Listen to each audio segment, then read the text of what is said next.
जब दुनिया की सबसे भड़कती हुई आग तैयार की गई और हजरत इब्राहीम अलैहिस्सलाम को उसमें फेंकने का फैसला हुआ, तब आपने ऐसा तवक्कुल दिखाया जिसे क़यामत तक याद रखा जाएगा। ये उस समय की बात है जब हजरत इब्राहीम अलैहिस्सलाम ने अपनी कौम को दलीलों से लाजवाब कर दिया।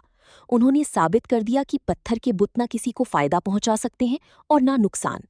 मगर सच सुनकर उनकी कौम गुस्से से पागल हो गई। लोगों ने चिल्लाकर कहा, इब्राहीम को जला दो और अपने खुदाओं की मदद करो। फिर एक बहुत बड़ा मैदान चुना गया। कई दिनों तक लकड़ियां जमा की गईं। आग इतनी विशाल बनाई गई कि उसकी गर्मी दूर दूर तक महसूस होती थी। रिवायतों में आता है कि परिंदे भी उसके ऊपर से गुजरते तो गर्मी से जलकर गिर पड़ते। लेकिन अब सवाल था कि इतनी खतरनाक आग के पास कौन जाएगा। तब शैतान ने उन्हें एक तरीका सुझाया। उन्होंने एक बड़ी मंजनीक यानी कैटपुल्ट तैयार की, ताकि हजरत इब्राहीम अलैहिस्सलाम को दूर से आग में फेंका जा सके। उन्होंने इब्राहीम अलैहिस्सलाम को रस्सियों से बांधा और मंजनीक में रख दिया। फिर वो पल आया जब रस्सी काटी गई और आप हवा में उछाले गए। जमीन पर कोई मददगार नहीं था। उसी वक्त फरिश्तों के सरदार हजरत जिब्रील अलैहिस्सलाम हाजिर हुए। उन्होंने पूछा, ए इब्राहीम, क्या आपको कोई मदद चाहिए? हजरत इब्राहीम अलैहिस्सलाम ने फरमाया, तुमसे नहीं।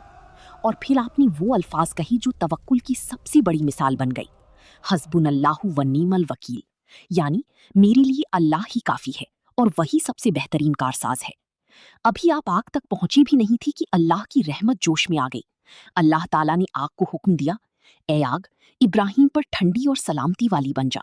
बस फिर क्या था, जिस आग की लपटें आसमान छू रही थीं, वही आग अल्लाह की हुक्म से ठंडी हो गई। जब हजरत इब्राहीम अलैहिस्सलाम उसमें गिरी तो लोगों ने हैरत अंगेज मंजर देखा। आग ने ना आपकी जिस्म को छुआ, न कपड़ों को जलाया। सिर्फ वे रस्सियां जल गईं जिनसे आपको बांधा गया था।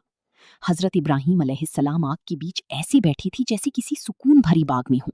रिवायतों में आता है कि अल्लाह ने वहां जन्नत जैसी राहत पैदा कर दी थी। ये वाकया दुनिया को सिखाता है कि आग, पानी,